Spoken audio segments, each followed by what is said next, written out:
Selamat malam Pak, selamat malam Kak. Kami dari kelompok 9 akan mempresentasikan hasil proyek kami yang berjudul Sistem Penjadwalan Mata Kuliah. Dengan kami yang berkelompok, dengan saya Febrini Elizabeth Siombing dengan NIM 11323060 dan rekan saya.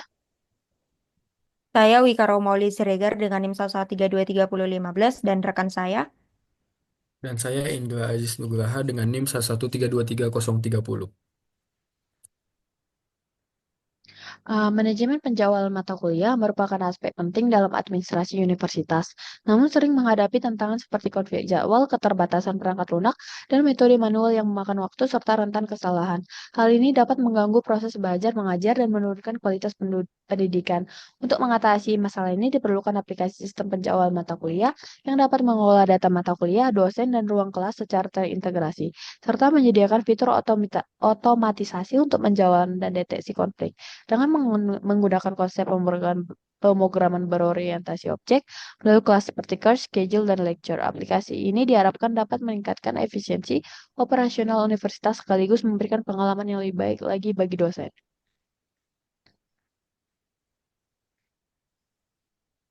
Kemudian untuk functional description, yang pertama ada login dan register, di mana pengguna dapat mendaftarkan akun baru atau login ke dalam sistem. Yang kemudian sistem memverifikasi data pengguna melalui form login dan mencegah duplikasi username. Kemudian manajemen dosen, di mana di sini dosen, di mana tambah dosen, di mana pengguna dapat menambahkan data dosen baru termasuk nama dosen, mata kuliah yang diajarkan. Kemudian ubah dosen di mana pengguna dapat memperbarui informasi terkait dosen seperti perubahan mata kuliah yang diajarkan. Kemudian hapus dosen, di mana pengguna dapat menghapus data dosen jika dosen tersebut tidak lagi mengajar di universitas atau tidak terlibat dalam pelajaran mata kuliah tertentu. Kemudian penjadwalan manual, di mana pengguna dapat menyesuaikan jadwal mata kuliah secara manual jika dibutuhkan, seperti untuk mengganti waktu atau ruang kelas, dengan menambahkan, mengedit, dan menghapus mata kuliah jika diperlukan. Kemudian deteksi konflik, di mana pemberitahuan konflik, di mana aplikasi akan mendeteksi jika ada bentrokan jadwal antara dua atau lebih mata kuliah, baik karena jadwal dosen yang tumpang tindih maupun penggunaan ruang kelas yang sama pada waktu yang bersamaan. Di sini kami menerapkan tiga tiga desain tabel struktur. Yang pertama adalah tabel user yang dimana fieldnya adalah ID, username, name, dan password. Yang kedua adalah tabel schedule dengan field ID, course, day, time, dan lecture.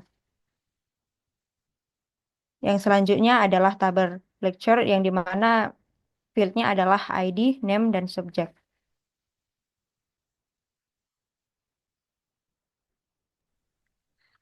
Kemudian kami di sini mengambil beberapa konsep OOP dari proyek kami.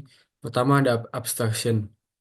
Metode handle login dan handle register menyembunyikan detail tentang bagaimana proses login dan register dilakukan, di mana hanya menampilkan antar muka pengguna dan untuk berinteraksi, di mana pengguna tidak perlu tahu bagaimana validate login dan register diimplementasikan. Kemudian ada encapsulation, text field, password field dan teks di sini dideklarasikan secara private, di mana hal ini mencegah akses langsung dari luar kelas, sehingga hanya metode dalam kelas dapat mengubah atau mengambil nilai dari variabel tersebut.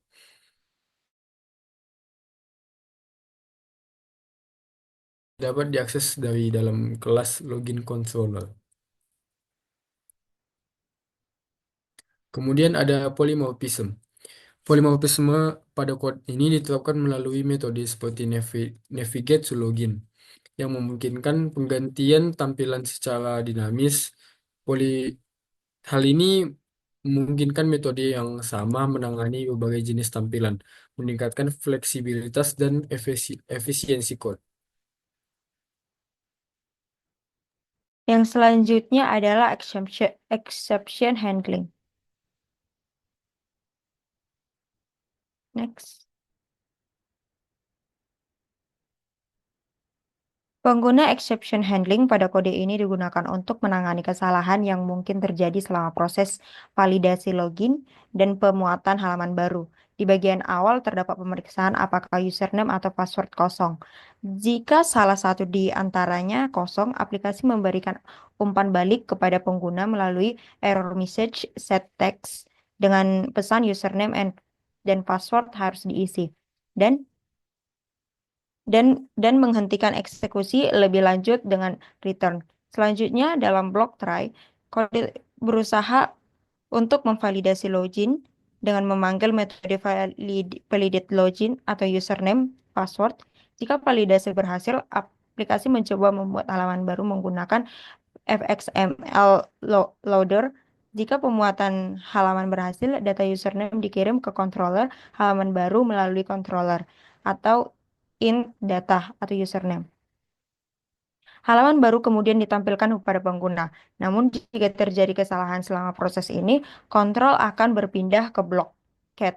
Di dalam blok cat ini, pengecualian SQL exception ditangani untuk menangani kesalahan dengan interaksi basis data. Jika kesalahan terjadi, aplikasi memberikan pesan kesalahan spesifik kepada pengguna tentang masalah basis data dan mencek jarak kesalahan untuk debug debugging. Setelah itu, pengecualian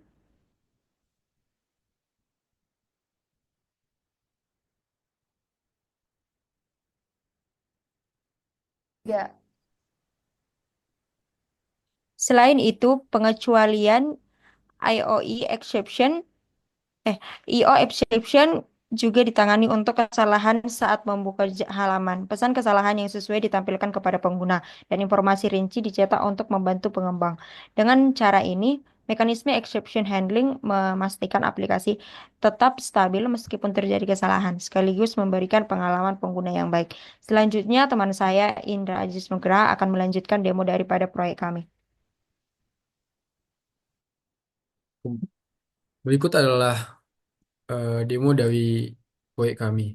Pertama di sini ada view login, kemudian di sini ada register. Pertama kita daftarkan akun dulu.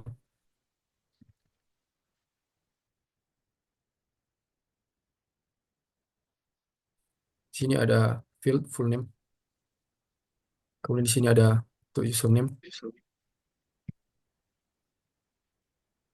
sini ada password,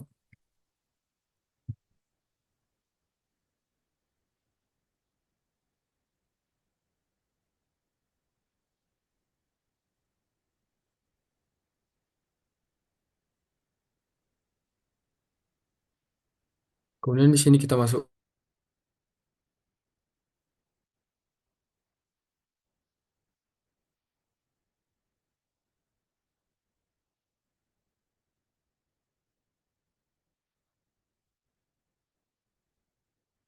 ya.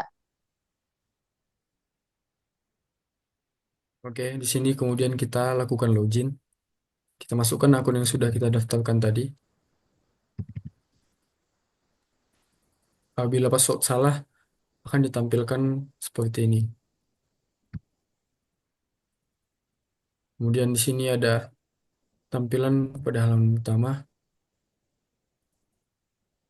Kita bisa pergi untuk menambahkan dosen. Di sini kita coba tambahkan dosen Dr. Aziz.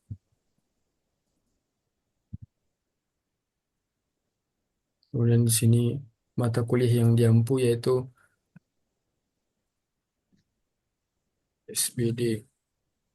Maka di sini akan tampil dosen yang sudah kita tambahkan. Kemudian di sini bisa kita edit.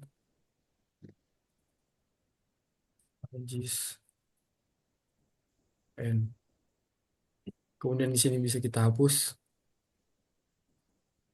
Selanjutnya kita masuk ke jadwal kuliah. Di sini ada form mata kuliah, hari, waktu, dan dosen dan ruangan. Di sini kita tambahkan nama mata kuliahnya. Contohnya Daspro pada hari Selasa di jam 09. sampai 12.00. Dosen yang masuk kita bikin Dr. Aziz. Ruangan untuk kuliahnya yaitu GD 722. Maka di sini kita tambahkan. Kemudian untuk fiturnya, apabila ada jadwal yang bertabrakan, maka data tidak bisa ditambahkan. Contohnya SBD pada hari Selasa. Kita bikin di jam yang sama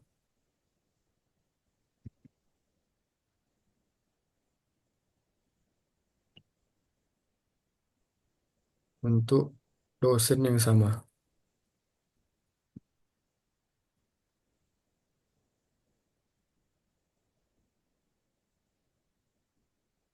Maka di sini akan tampil notifikasi dosen sudah memiliki jadwal pada waktu 9 sampai jam 12. Kemudian kita coba ganti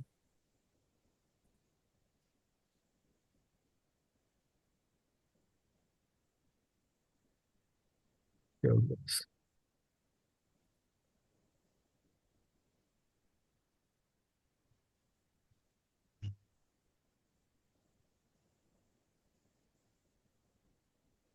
Maka data dapat ditambahkan. Kemudian data tersebut bisa kita edit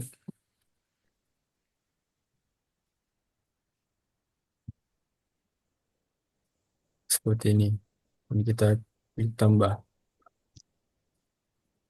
Kemudian di sini bisa kita hapus. Oke. Setelah itu di sini ada tombol keluar yang menuju logout dan kembali ke halaman login. Sekian demonstrasi dari proyek kami. Sekian hasil presentasi kami, Pak. Kak, kami ucapkan terima kasih.